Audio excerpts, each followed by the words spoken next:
Okay, I'm going to show you a little bit about mixing colors using the pasta machine, but one of the things that I wanted to let you know, and I always forget to do this, so I was conditioning some white clay, and look at that icky clay that gets in the white. Now I can keep conditioning it and it probably won't affect it, but if you want a pure white, you don't want to get any other color clay in there.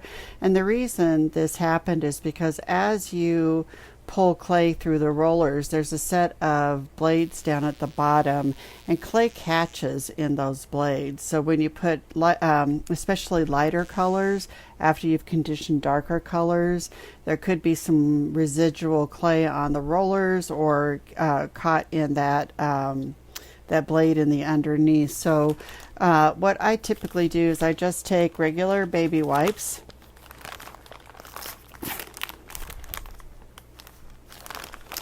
And you can also use paper towel and alcohol. Alcohol works wonders. I just got a little spray bottle like this and put some alcohol in there because alcohol will clean up anything like your work table. You know, if you get a lot of gunk on your work table, your pasta machine, anything, your rollers, a little bit of alcohol will get all of that off.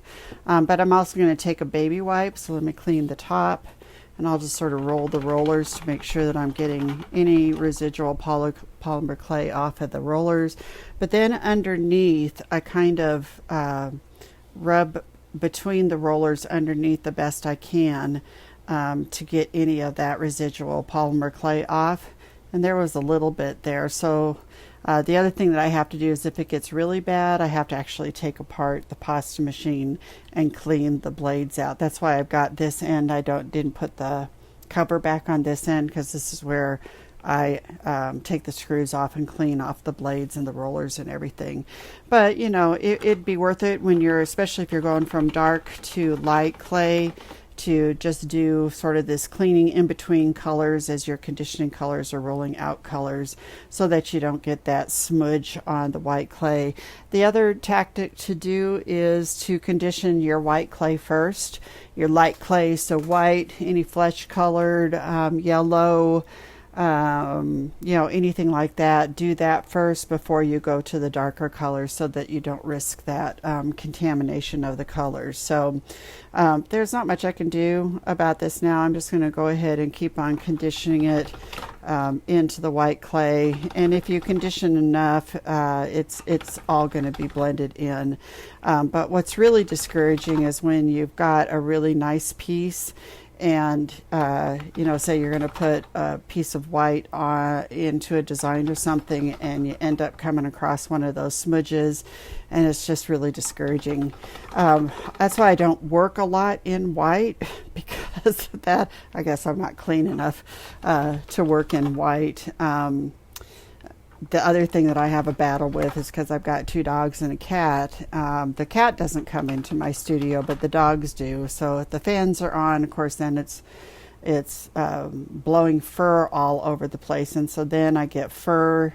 The polymer clay is like magnet for that fur. I get dog hairs in here, and then I'm always peeling those out. But every once in a while, I'll cure a piece of clay, and there will be a dog hair. So see, I'm still getting stuff in there.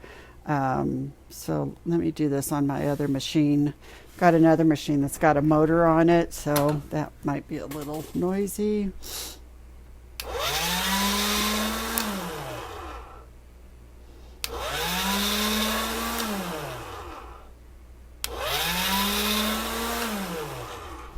Okay, it still had a little bit of stuff in it. But so I got this conditioned, and remember when I said that it's conditioned when you can fold it and it doesn't break apart, and it's really flexible, malleable. Okay. And then I'm just going to show you what happens. So this is fuchsia right out of the package, which you can use. It ends up being a little garish though, which is fine if that's the effect that you're going forward. But sometimes I just want to tone down or lighten a color right out of the package. And you know, so like there's this purple, but this is not a purple out of the package. I mix this with a little bit of white and probably just a little bit of yellow to tone it down to get it to be a nicer purple. It almost looks blue. Here's ultramarine blue, so now it looks purple next to it. So what I'm going to do is, first of all, we're going to do our, and I always get this confusing, white tints and black shades. I hope that's the right word. I'm going through a color theory class right now, and you would think I would remember that with, it's not that hard to remember, but I get confused. Anyway, so the way that you mix colors is you can just take tear some off here and here and mix it. But we tend to mix in proportions so that we can remember what that recipe was. So for instance, I did this whole rainbow of color mixes from the fuchsia. So here's the pure fuchsia. Down here mixing with the pure cadmium yellow. And then these were like fractions of the yellow and the fuchsia, and then this was this is fractions of the fuchsia in the yellow, and then fractions of the yellow in the fuchsia. And so I've got the fractions, like this was 132, so one bit to 1 bit of fuchsia to 32 pieces of yellow is how that works. And so when we start mixing and we get to really nice color, we want to make sure that we've got that recipe and we know what we've mixed. So the way that we do that is we just use a consistent cutter for that, either a 7/8 inch square, or we might use this, is that 7/8 inch? 3/4 inch round piece. So I'm going to start out just doing a 1-for-1 on this fuchsia. So 1 part fuchsia and 1 part white. Now the other thing you have to make sure of is that you have conditioned this clay on the same thickness, right? So I conditioned the white on a 1 and I conditioned the fuchsia on a 1. Remember when I first conditioned it, it was at a 2, but I brought it back down to the whitest so that I could get more clay into the mix than less clay. So I'm just going to do the 1-to-1 here, and there's a couple ways that you can mix. Obviously, if you were mixing a larger batch of clay than just these 2 little pieces, you would want to save your hands and not do it with your fingers, but you can just do it with your fingers.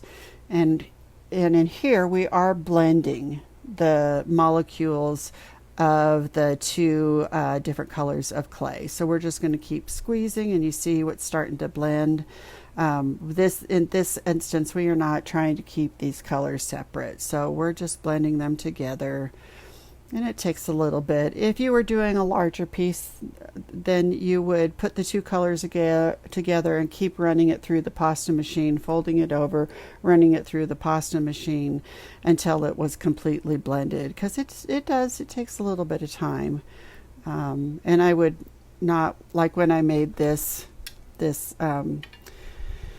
color necklace, color sample, I did this all with my fingers, and by the end my fingers were sore. So just be careful of that, just pay attention to that. But I'm just going to mix this a little bit more, see if we can get it all mixed in, trying not to get any air bubbles in there. Do a little bit of maybe kneading like you do with your ceramic clay.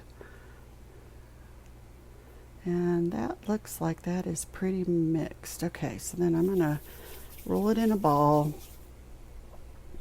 and I'll just press it down here so that you can see. Okay, so that's half fuchsia and half white. And then I'm going to take black. Okay, where's my, there it is. Yep, not white. Take black. 1 part fuchsia and 1 part black. But I need to re-roll the black because I did it on 2 instead of 1.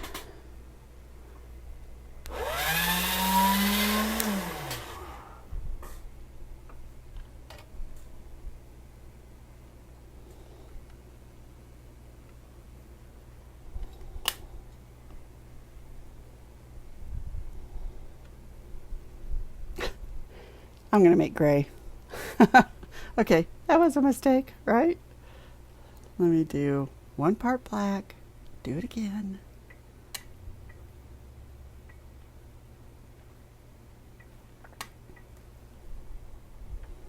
And 1 part fuchsia.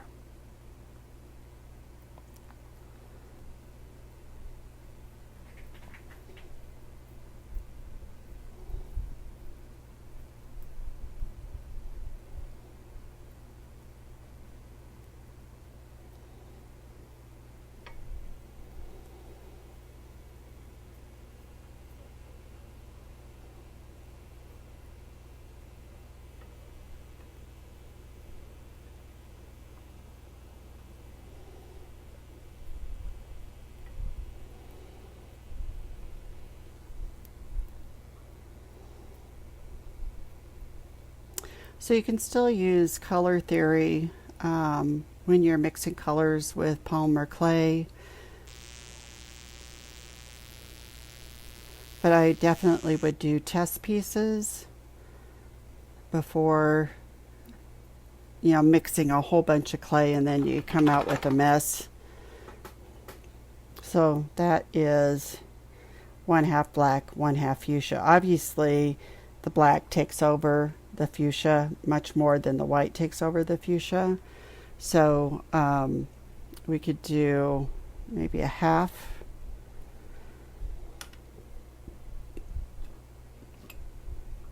part to 1 part.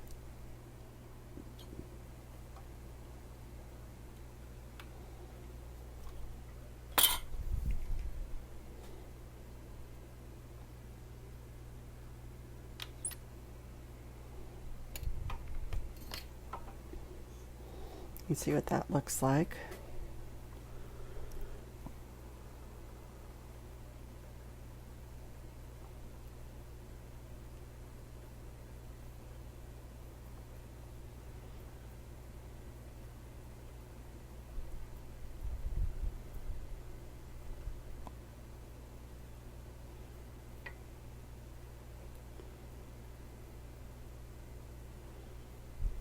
And your fingers also turn colors when you're doing this too. So, and the way to clean off your hands is you spray a little bit of alcohol on your hands and then wash with soap and water. Make sure that you do really wash your hands off, especially before you're eating anything, so that none of the plasticizers get ingested.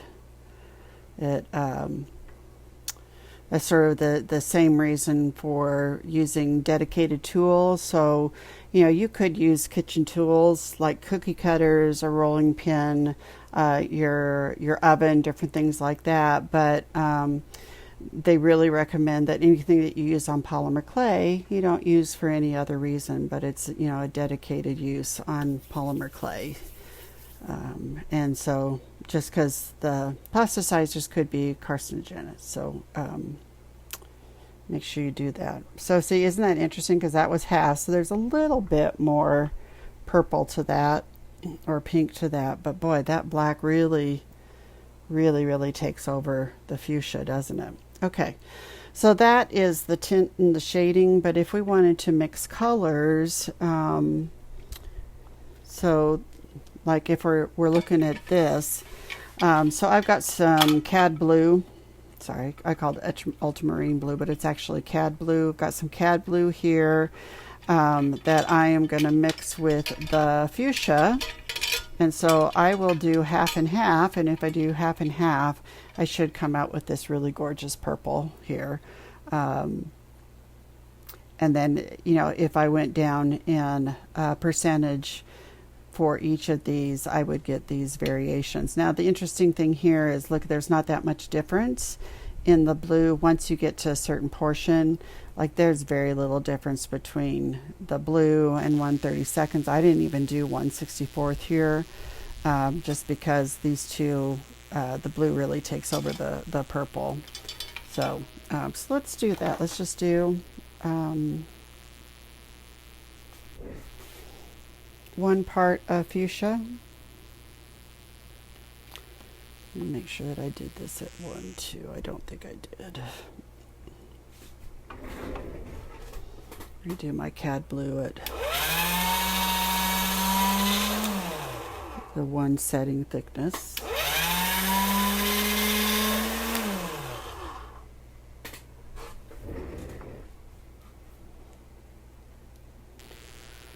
And 1 part blue. And then if you were doing bigger, what you would do is, I would probably start out on 3. I would roll it through, fold it over, go to 4, roll it through, fold it over, go to 5. So we're getting thinner and thinner. The thinner it is, the more it's going to mix the colors. So see, you can kind of see the purple starting to come out.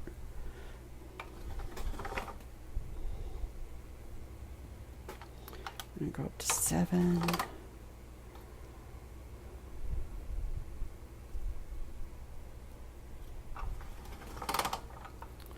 And now you can really see it start to come out, that purple. So here's the blue, here's the pink. And there's actually a technique called a Skinner blend where you might intentionally not mix the colors completely, but you want to get this graduated color scheme in a piece. And that's called a Skinner blend, named after Judith Skinner, who was a polymer clay artist who discovered this and created a technique out of it. But I want the whole thing to be the same color, so instead of rolling it the same way, I'm going to start rolling it to get the colors mixed. And I could even fold it in thirds and then roll it down lengthwise.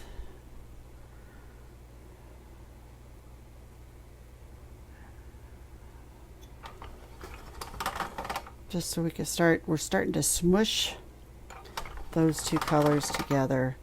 And it does take a few times to go through. This is part of the reason why I have a motor on my other pasta machine, so that I'm not having to crank all the time. It took me a while to get that motor because it's not cheap.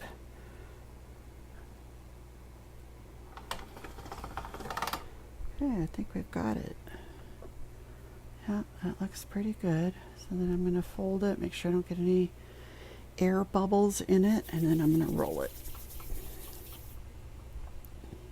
And there's that pretty color, pretty purple color. Okay, so the recipes are how you mix the colors and combine colors, and I'll do a little bit more sharing of how I did this. This was with Primo, using cad yellow, cad blue, and fuchsia. Instead of red, use fuchsia, and I learned that from one of the artists. And then I got this really rich rainbow of colors. If you would use red, you would get a different blend of colors. And if you'd use a different type of yellow or a different type of blue, you would get different colors as well. But since these were sort of my primary colors, I use these. So then when I want to match a piece of jewelry to a fabric, say, I would use this and see how close I could get to, I don't think I've got any fabric right here. But I would figure out which of these would be a color or a color combination that I would want to use to design something that would match that fabric.